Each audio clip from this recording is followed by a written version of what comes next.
तीन पुलाजवळ समृद्धी महामार्गाच्या channel number 520-400 वर एक धक्कादायक घटना घडली आहे. बुधवार दिनांक 12 मार्च 2025 रोजी रात्री 10 वाजेच्या सुमारास होंडाई ॲक्सेंट कारला अचानक आग लागली आणि काही वेळातच ती पूर्णपणे जळून खाक झाली.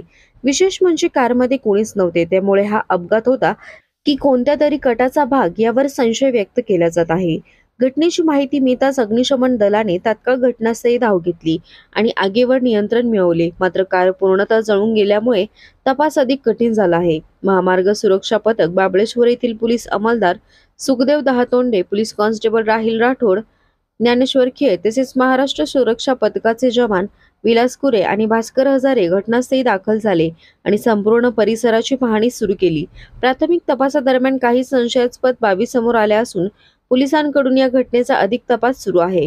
ही आग नेमकी कशामुळे लागली, कोणी जाणून बुजून हा प्रकार केला का, आणि जर हा घातपात असेल तर त्यामागचा हेतू काय असू शकतो, या सर्व प्रश्नांची उत्तरे मिळण्यासाठी पोलीस पुढील तपास करीत आहेत.